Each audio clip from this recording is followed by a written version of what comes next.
welcome to Cloudbyz podcast. And myself, Sesha, I'm the product manager at Cloudbyz. And today I have a special guest, Medha Datara, who is the VP of Enterprise Customer Advisory at Cloudbyz. And I have a critical question where I'm trying to find the solution, but I thought let's ask it to an expert. So, Medha, welcome to the Cloudbyz podcast. Thank you. And I want you to introduce yourself before I ask that question. Sounds good. So, hi everyone. My name is Medha Datara.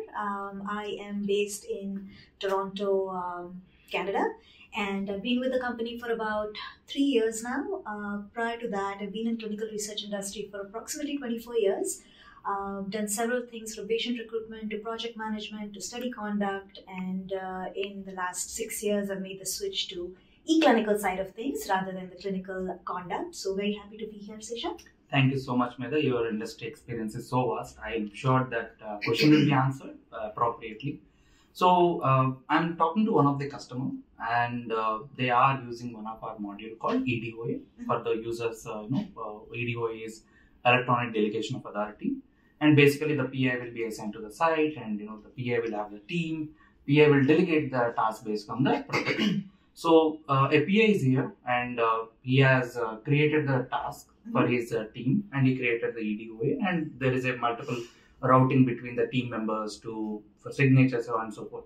Unfortunately, the PI left the organization. There is one case, the PI left the organization, or could be PI is on leave or left the study, went to another study. So in this scenario, I'm lost what to do. So please help me to understand, once the PI is changed, what will happen to our eDOA solution. Correct. So let's break this down into like two or three different components. So first of all, PI change is a very, very big thing in clinical research. The PI is responsible for the conduct of the study. He's trained on the protocol. He has to make sure that the tasks that he's delegating to his employees or team members, they're all capable of handling those tasks either through training or through experience. So perfect example. There's a change in PI. Now, back in the day when things were paper-based, it was very simple to handle it. Right. As we all know, with electronic, there are a lot of regulations around it. The most important or specific one being 21 CFR Part 11 compliance, which applies to electronic collection of data as well as signature component, which is also part of 21 CFR. All right, so perfect. So let's take the situation where the PI has changed. So assume at this point all the other documentation has been taken care of, which means that the 1572 in case of a drug trial has been updated to reflect the new PI. If you don't mind, can you explain what is 1572? But 1572 in a nutshell is a critical document that lists down key team members who are going to be involved in the conduct, key facilities that are going to be part of the clinical research conduct. So you have the PI and the sub-Is listed on that typically. You have the facility listed. If there is a lab that you're going to use to collect blood draws, if there is a diagnostic lab for, let's say, MRIs or CT scans, all of those need to be part of 1572, and that document is a mandatory document that needs to be submitted to FDA. That's a good piece of information. At the start of the study. So when there is a PI change, the law or the regulation says that you need to have the new PI listed on the 1572 and resubmitted to FDA and all other regulatory authorities where the document needs to be submitted. So let's assume that all of that has been taken care of. Now we come to the delegation of authority law. Right. What is the delegation of authority law, be it paper or electronic? It essentially says that I, as a PI, assuming I'm the PI of the study, am delegating certain specific tasks to all these team members based on their role. And when I say that, let's take a coordinator, for example, right? So I'm agreeing or authorizing the coordinator to perform certain specific tasks in the study, such as collecting informed consent, data entry, vital signs, or whatever it is that I'm delegating, and that the person is trained and qualified to perform that task. Now, when there's a PI change, the new PI, the oncoming PI, also needs to agree with the fact that, okay, I still agree that this coordinator has the qualification, has the training, has the experience, and I'm okay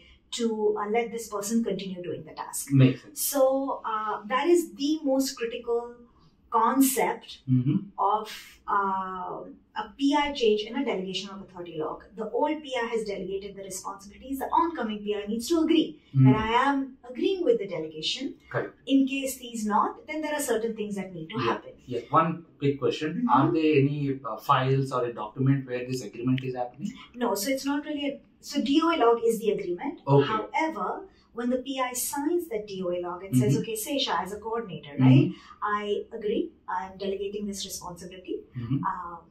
When the auditors come, they are going to review Sesha's training file. By training, by qualification, by education, is Sesha qualified to take this tag? So when a PI is signing, he's saying that, okay, I've taken a look at Sesha's education, I've taken a look at his experience, and I think he can perform this task.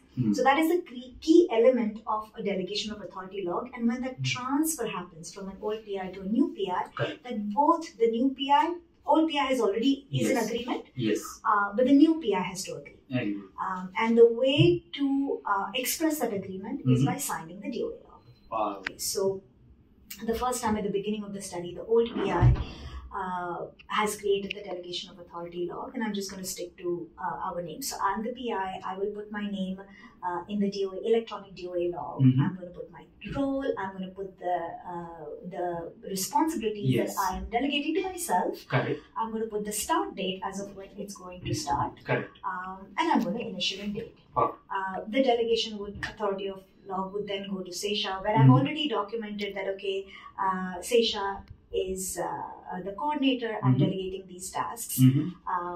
Sesha is going to go in, initial and date the DOA log electronically, making sure that all the 21 CFR Part 11 compliance regulations are in place. He's going to sign it. Once he signs it, I need to sign it too. So both of us have now agreed. I have delegated, and you're agreeing to accept that responsibility. Both of us have signed it, right? I think this is one of the critical points we need to make sure in the digital solution as well. So we need to make sure that both the parties have signed that start date. As of that date, Sesha is allowed to perform those responsibilities. Now, let's say this delegation happened on the 1st of Jan 2024, right? Where we both signed the document. As of the 1st of Jan, Sesha can perform this task. 1st of July, Medha as a PI is now moving on, right? It's no longer part of the study. Now, and I don't know, Hari as a new PI is joining on board. The new PI is now ready as of 1st of July. Let's say 30th of June is the last date for Medha as a PI, and the new PI Hari is coming on board as of the 1st of July. Okay, so now Hari is taking over all my responsibilities, or the old PI's responsibilities. So what happens? There are two options now. Let's take the first solution, or first option, where you're completely closing out the current electronic version. Let's call it version 1.0. You want to close that out, and a new electronic DOA log version is coming in place. In that case, what happens is, Medha is an old PI. I'm going to put an end date of 30th of June against my name. I'm going to sign that. So I'm indicating I'm done. As of the 30th of June, I have stopped working on this. Then I have to close out or put an end date of 30th of June against all the delegated team members. So if there is a pharmacist, if there's a coordinator, let's say those two, right? I know it's Savai. I'm going to put an end date of 30th of June, which is my end date. Everybody has the date of 30th of June. I'm going to sign against each one of those. And are they going to sign for their closure? Yes, everybody needs to sign. Okay. Then I am going to put a comment on the DOA log indicating that there's a PI change that's happening. And I'm going to go to the last page of the electronic DOA log. It could be 5 pages long. And I'm going to sign and close that eDOA log. Now comes Hari 1st of July. The new PI will initiate a new DOA log. Electronic DOA log. It's a version 2.0. It's a version 2.0. Got it. And then he's going to put his name. He's going to put the start date of 1st of July. He has to re-put all the other employees that he had delegated to. Put the start date of 1st of July for all of them. Everybody re-signs the version 2.0. And that log is going to continue until the end of the study. Can Hari pick the same team? He can pick the new team, or it could be... He can do whatever he wants. Now, he has to be comfortable with the employees who are now going to be delegated with the task. Got it. That's option 1. Option 2. is where you're not closing out the deal. You're only indicating an end date for the current PI. Okay. So the current PI will come in, old PI or the current PI will sign end date, 30th of June, sign against his name, go to the comment section. Against the comments, he's going to indicate that he's transitioning out, there's a PI change. The new PI comes in on the same log in a new line item.